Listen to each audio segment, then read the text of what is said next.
가족이 무엇 할까 생각하다가 이빨간 날 등산하기로 결정했습니다. 백팩을 챙기는데 배낭에다 모자도 넣고 뭐 물도 챙기고 김밥도 넣고 혹시 비 올까봐 우유도 챙기고 스틱도 챙기고 다 챙겼어요. 이제 가자 하는데 아버지는 관악산으로 갑니다. 엄마는 청계산으로 가요. 아들은 도봉산, 딸은 남산으로 가기로 결정했어요. 여러분, 이 가족은 마음이 몇 마음이에요? 네 마음이에요. 네 마음. 네 마음. 어차피 등산으로 가기로 한 거 각자 원하는 대로 갔다가 저녁에 다시 잘 때 모이면 되는 겁니다. 올 때야 집이니까 아무 시간에 맞추면 되는 거 아닙니까? 여러분, 이 집은 내 마음이에요. 성도 여러분, 한 마음이 되는 축복이 있을지어다. 한 마음이 될 때 여러분, 가정에 풀림이 있습니다. 여러분, 여기서 우리가 먼저 결론을 도출할 수 있습니다. 하나님과 한 마음 되십시오. 가정이 풀립니다. 아버지가 딸하고 한 마음 되는 것이 아니에요. 아버지가 하나님하고 한 마음 돼야 돼요. 그러면 아내도 또 딸도 아들도 하나님과 한 마음 되는 축복이 있을지어다. 우리는 여러분 두 마음을 품지 말라 그러죠. 두 마음을 가진 자는 정함이 없기 때문에 무엇이든지 주께 얻기를 구하지 말라 하는 말씀이 있어요. 그래서 두 마음이라 그러면 내 마음 속에 이것과 이것 생각해요. 그런데 여기서의 성경에서의 두 마음은 이겁니다. 나의 마음이 있고 하나님의 마음이 있어요. 여러분, 하나님은 감정을 갖고 계세요? 안 계세요? 그죠? 하나님이 기뻐하시죠. 여러분 찬양에 하나님이 감동하셨죠. 하나님이 감동하신 거죠. 여러분이 울면서 막 고난을 당하면 하나님은 기뻐하세요? 슬퍼하세요. 슬퍼하시는 분이 하나님이에요. 하나님은 감정을 갖고 계신 분이에요. 여러분, 하나님은 어떤 분이시냐면 하나님 아버지는 당신의 있는 그대로의 내 모습 그대로의 나를 그저 통째로 받아주시는 하나님 아버지를 찬양합니다. 탕자의 아버지를 생각해 보세요. 탕자가 돌아올 때 조건이 걸어서 아버지가 이 조건에 맞으면 내가 너를 아들로 받아들이고 위치를 회복하겠다. 몇 가지는 되고 몇 가지는 아직 안 되면은 그럼 이 정도까지만 회복하고 요거는 좀 나중에 받다가 너 하는 거 봐서 하겠다. 이런 조건을 걸었어요. 탕자가 아버지 집에 올 때 탕자의 아버지는요, 조건이 있다 없다? 다정다감한 하나님 아버지예요. 여러분, 아버지상이 스스로가 왜곡될 수 있어요. 역기능의 가정에서는. 아이가 어렸을 때부터 내가 책임져야 돼. 그리고 나 때문에 이런 일이 생긴 거야. 특히 기대를 많이 받고 자란 아이들, 여러분, 천재 소리를 많이 듣는다든지 영재 소리를 많이 듣는다든지 아주 명석하여서 막 그냥 집안의 기대를 많이 받을수록 이 아이는요, 기쁜 것도 있지만 뭐예요? 여러분, 많이 무게감을 느껴요. 그래서 빠른 성장, 빠른 성공을 원하는 경우도 많아요. 자, 오늘 그러면 이제 여러분 앞에 부분이 됐어요. 자, Let's get to the point. 오늘의 본론 이야기로 들어갈게요. 사울의 얘기입니다. 스데반의 죽음을 선동한 사람이 누구냐면 사울이에요. 적당히 한 것이 아니라 앞에 나가 선동을 했어요. 예수 그리스도의 제자를 박해하는 것을, 핍박하는 것을 당연시한 사람이 사울이에요. 혼자만 그렇게 생각한 것이 아니라 앞서서 그 모든 일을 조종하고 앞서서 그 일을 선동시키며 앞서서 때를 지어 무리를 지어 만든 사람이 사울이라는 것이에요. 여러분, 지금 오늘 본문을 보면은 사울은 열심히 있어요. 예수님의 제자를 핍박하는데 굉장한 열심이에요. 아무튼 보통 열심이 아니에요. 저는 어릴 때 이 생각이 참 나에게 많은 생각이 드는 게 뭐냐면, 아니 사울은 왜 이런 일에 열심일까? 왜 이렇게 미친 듯이 달려들을까? 심지어 방금 전에 자기의 멘토 스승이라는 가멜리엘의 훈계가 있었어요. 아니 이게 사람으로부터 났으면 이건 천상으로 사라질 거야. 만약 하나님으로 났으면 우리가 만약 반대하다 하나님과 반대편에 있으면 어떻게 되겠냐? 그러므로 좀 지켜보자 라고 가멜리엘이 훈계까지 했는데 사울은 다 무시해버립니다. 자기 스승의 훈계까지도 듣지를 않아요. 그리고 다메섹까지 쫓아갑니다. 공문서를 들고. 사울이 워낙 잘하니까 공문서를 줬어요. 대제사장들이 가서 다 잡아와라 잔당들을. 그러니 예수님의 제자들, 당시에 12제자, 마가다락방에 120명, 3,000명이 구원받고 성령을 받았던 사람들, 나중에 베드로의 설교로 5,000명이 수대교회에 등록했는 사람들 다 흩어졌죠. 다메섹으로 엄청난 숫자가 팍 숨어 들어갔습니다. 근데 그 사람 중에서 사울을 모르는 사람이 없어요. 자기를 잡으러 다메섹으로 온다는 얘기까지 다 퍼져 있는 것이에요. 굉장히 유명한 사람이 된 것이에요. 자, 사울을 잠깐만 그의 히스토리를 한번 들춰보기로 해요. 사울은요, 태어나면서부터 로마의 시민권자예요. 굉장한 영광이 있죠. 당시로서는. 두 번째, 그녀는 히브리인 중에 히브리인이에요. 베냐민 지파예요. 베냐민 지파. 그러니까 이렇게 어떤 계보가 있고 혈통이 있는 사람이에요. 그러나 그의 출생은 예루살렘이 아니라 다소라는 곳이에요. 로마 제국의 수도 로마, 이베리아 반도의 따라고나 이 정도가 아니에요. 그냥 위성도시도 아니고 변두리, 다소라는 지역은 변두리의 소아시아의 도시 중에 하나예요. 그런데 그 조그만 도시에서 예루살렘으로 유학을 보내서 예루살렘의 유학에서 가말리엘의 제자가 되기까지 부모들이 엄청나게 올인한 겁니다. 엄청나게 올인했어요. 심지어 사울이라는 청년이 태어나면서부터 로마 시리즌십이라 그렇지만은 그는 태어나면서 그렇지만 그 아버지에 대해서 굉장히 노력해서 시민권을 얻은 거예요. 둘 중에 하나겠지. 엄청난 공을 세웠든지 아니면은 시민권을 샀든지 둘 중에 하나예요. 당시엔 사고 팔았으니까. 그러니까 엄청난 그 자녀를 위해서 아버지가 세팅을 다 한 거예요. 그러니 사울이라는 청년은 어릴 때부터 영특했겠지. 기대주가 됐을 거예요. 영재가 됐을 거예요. 그러니까 예루살렘까지 보냈지 싹수가 없는데 보냈겠어요? 그래서 그를 보냈어요. 그의 형제들도 있을 가능성이 굉장히 많아요. 이건 내 추측이 아니라 성경에 곳곳에 나와 있어요. 그럼에도 불구하고 이 사울이라는 청년을 그렇게 보냅니다. 그러다 보니까 사울은요, 자신의 의가 강한 사람이 됩니다. 빠른 성공을 해야 된다. 그래서 남들보다 일찍 출세를 해서 부모님의 노력과 부모님의 수고와 부모님의 후원에 화답해야 되며 부모님이 틀리지 않았다는 것을 다소에서 나 사울이 된 것을 다소의 사울이 아니라 나 예루살렘의 사울이 된 것을 스스로 증명을 해야 됐어요. 그래서 그가 다메섹으로 가다가 예수님을 만나 무너져 버립니다. 여러분, 예수님을 만날 때 환상을 봤어요. 그리고 환상 중에 음성을 들었어요. 환상을 봤기 때문에 무너졌을까요? 포함되어 있겠죠. 그러나 놀라운 뿐입니다.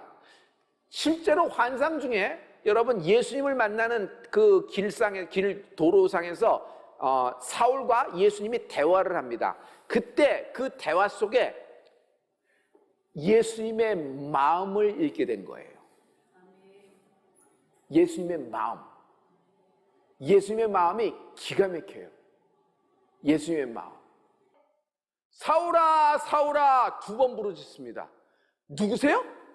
누구세요? 난 네가 핍박하는 예수라. 난 네가 핍박하는 예수라. 저는 이거 어렸을 때 굉장히 띵하고 한 대 맞았어요.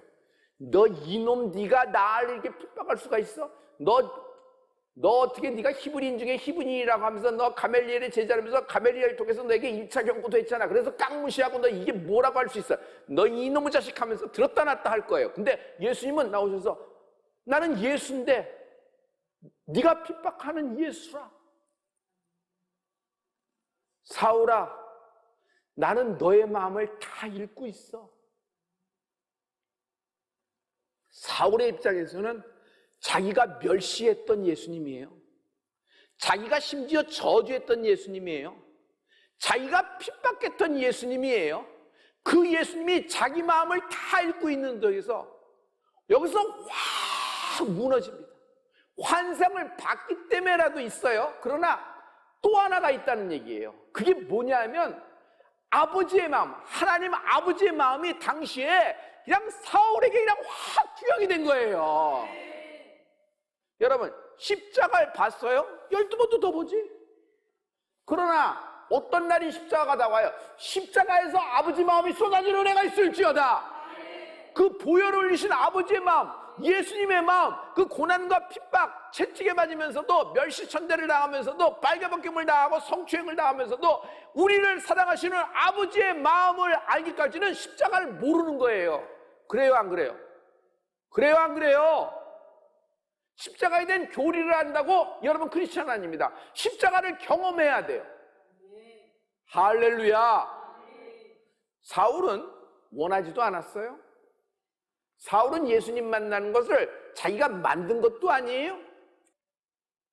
이렇게 원하지도 않는데 하나님은 왜 이렇게 사울에게 이렇게 하셨을까? 성도 여러분, 여기서 중요한 꼭지가 나갑니다. 기도는 녹입니다. 기도는 녹인다. 녹인다. 마음을 녹이는 힘이 기도에 있어요.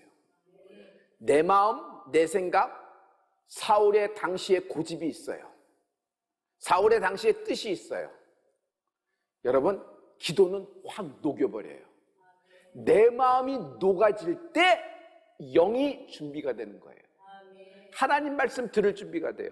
여러분, 아무리 예배를 몇천 번째를 드렸어도 내 마음과 뜻이 가려막고 있으면 행위를 한 거예요.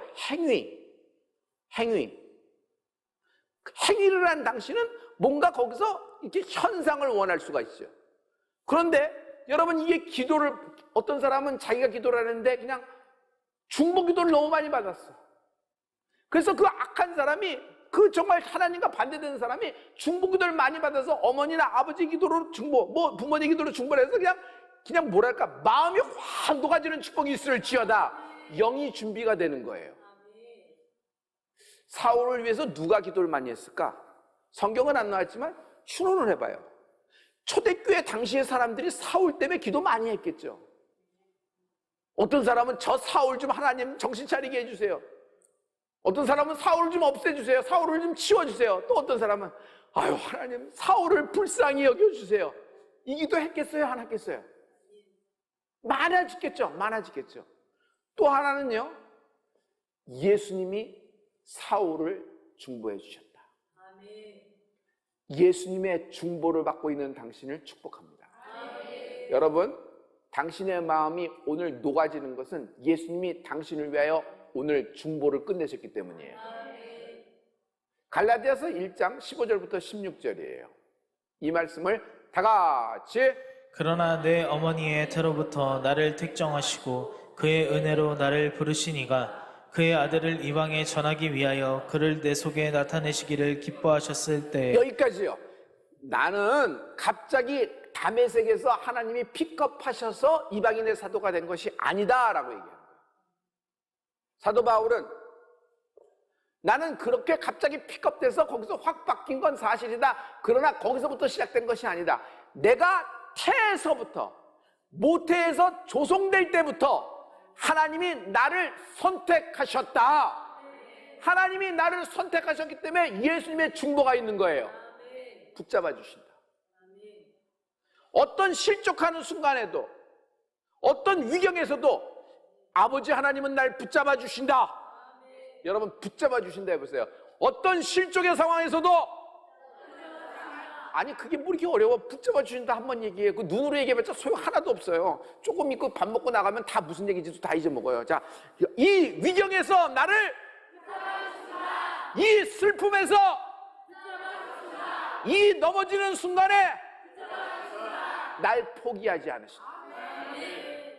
태에서부터 택정을 입었는데 그가 좀 잘못된 선택, 잘못된 말을 하고 잘못된 감정을 들었다고 하나님이 포기할까요? 하나님은 끝까지 날 포기한 적이 없어요.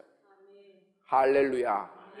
심지어 여러분은 성령님의 중보를 받고 있어요. 이 성령님의 중보가 여러분의 마음을 녹여서 영혼이 준비되기 시작을 하는 거예요. 여러분, 여러분의 모든 기도 제목이 하나님이 준비하고 계세요. 응답을 준비하고 계세요. 왜냐하면 지금 예배에, 당신의 예배에 하나님이 감동하고 있어요. 할렐루야. 예배 포기는 인생 포기예요. 예배 포기는 인생 포기예요. 로마서 8장 26절과 27절은 우리가 너무 잘 알고 있는 말씀입니다. 우리 다 같이 이와 같이 성령도 우리의 연약함을 도우시나니 우리는 마땅히 기도할 바를 알지 못하나 오직 성령이 말할 수 없는 탄식으로 우리를 위하여 친히 간구하시느니라. 마음을 살피시는 이가 성령의 생각을 아시나니 이는 성령이 하나님의 뜻대로 성도를 위하여 간구하심이니라. 여러분 저기 보면은 성령의 탄식이 있죠. 성령님은 어떤 분이요? 탄식하세요. 탄식하세요. 감정이 있으시니까. 또요, 성령님은 뜻을 갖고 계세요. 성령님이 하나님의 뜻대로 우리를 위하여 친히 간구하시느니라. 그리고 성령의 마음을 감찰하시는 이가 성령의 생각을 안 하니라는 얘기 있어요. 성령님은 생각을 갖고 계세요. 자, 이제 여러분 요것만 넘어가면 이제 끝나요. 인간은 인격적인 존재입니다. 지성이 있고요, 여러분 정이 있어요. 감정이 있어요. 의지가 있어요. 맞죠? 성령님은 눈에 안 보여요. 육신이 없기 때문에 인격도 없다고 생각해요. 그래서 분위기나 현상, 어떤 있다면 있고 없다면 없는 그런 구름 떠다니는 하나님의 왔다가 또 임재가 없으면 사라지는 뭐 이렇게 구름과 같은 존재라고 생각하는데, 여러분 성령님은 육신은 없지만 성령 하나님은요, 여러분 인격을 갖고 계세요. 그러므로 성령님도 인격적인 존재예요. 그래서 성령님을 NIV 영어 성경을 보면 it를 안 받아요. he라고 인칭대명사로 받는 거예요. 성령님은 지식을 갖고 계세요. 성령님은 뜻, 의지를 갖고 계세요. 성령님은 감정을 갖고 계세요. 할렐루야. 여러분 성령님의 위로가 있을지어다. 성령님은 여러분과 공감을 하기 때문에 위로를 해주시는 거죠. 그러니까 성령님은 감정을 갖고 계시는 거예요.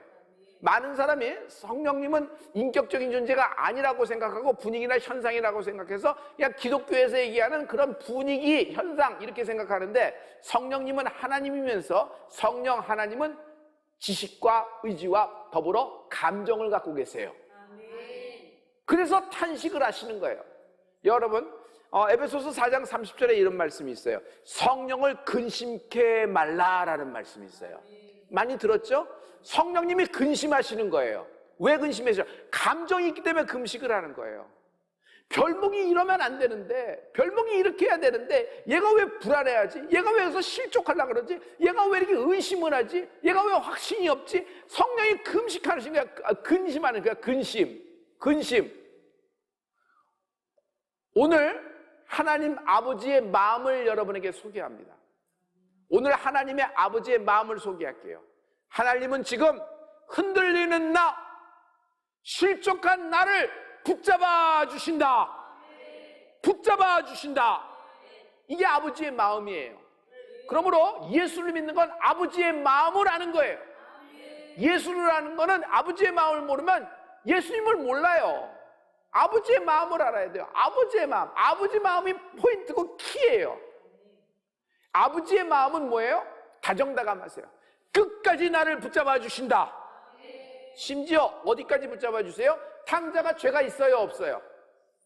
명백한 죄가 있어요, 없어요? 먼 나라로 갔다. 두 번째, 자기 분깃이라고 여겼는데 자기 분깃인가? 아버지의 것이지. 근데 가져가서 뭐 했어요? 탕진했어요.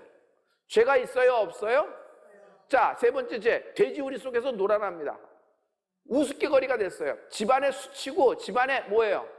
그때 있을 때 나는 이렇게 벌받아 마땅해. 나는 이런 존재야. 그러므로 나는 이렇게 하는 것이 내가 책임을 스스로 지는 거야. 그냥 아버지에게 연락하지 말고 내가 이렇게 살자.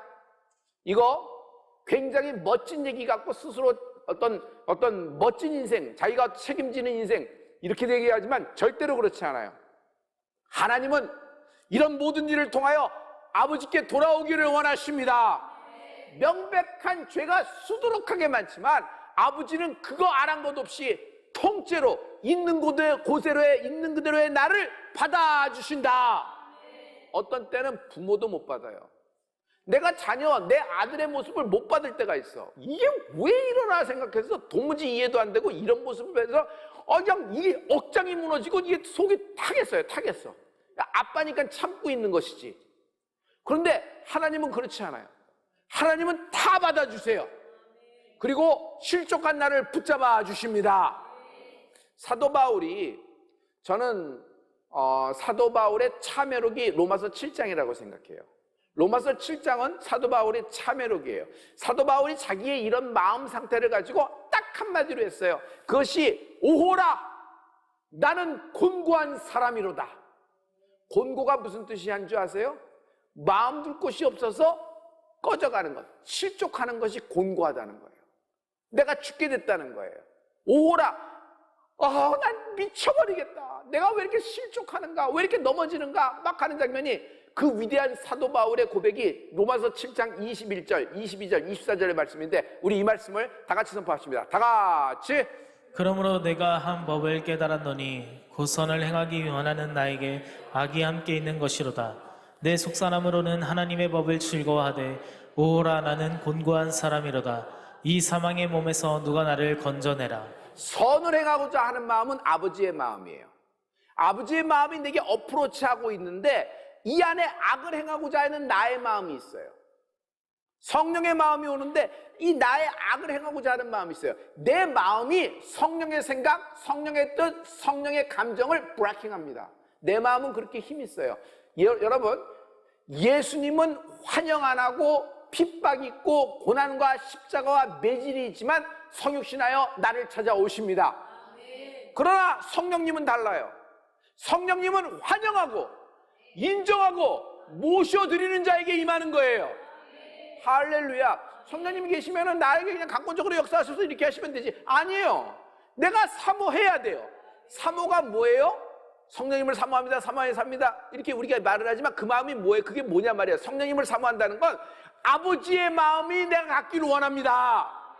아버지의 마음은 당신이 믿을 때 성령을 받는 것입니다. 오라, 나는 공고하는 자로다. 내 속사람은 아버지의 마음을 픽업하기를 원해. 내 속사람은 아버지의 뜻대로 살기를 원해. 그런데 내 겉사람은, 내 마음은 내 마음대로 살기를 원하는 거예요. 그래서 세상 못 믿을 게 내 촉과 내 감과 내 직관이에요. 내 촉과 내 감과 내 직관이 예수를 믿어서 예수를 발견하고 찾아냈다 그러면 여러분, 이성으로 구원받는 거예요. 이성으로, 과학으로 구원받는 거예요. 세상 못 믿을 게, 세상 타락한 게 내 감정과 내 촉과 내 직관이에요. 중요한 건 뭐예요? 여러분, 말씀에 기초하는 신앙이 될지어다. 어떤 상황, 어떤 죄, 어떤 무거운 돌 때문에 여러분 지금 실족하여 쿡쿡 빠진다고 하더라도 하나님 아버지는 당신을 붙잡아 일으키실 겁니다. 붙잡아 일으킬 것입니다. 여러분, 회개는 뭐냐면 아버지 마음으로 마음 돌리기예요. 한 마음 되십시오.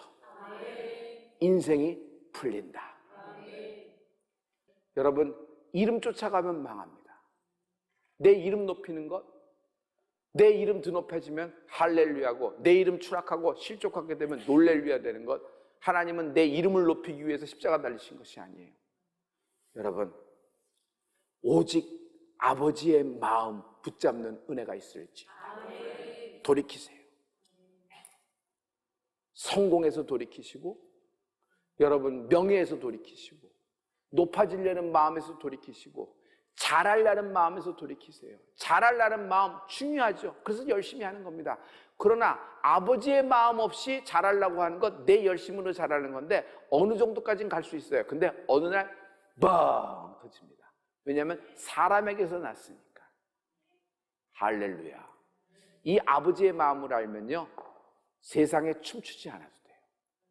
사람들의 장단에 내가 춤추고 사람들의 장단에 내가 슬퍼할 필요가 없어요.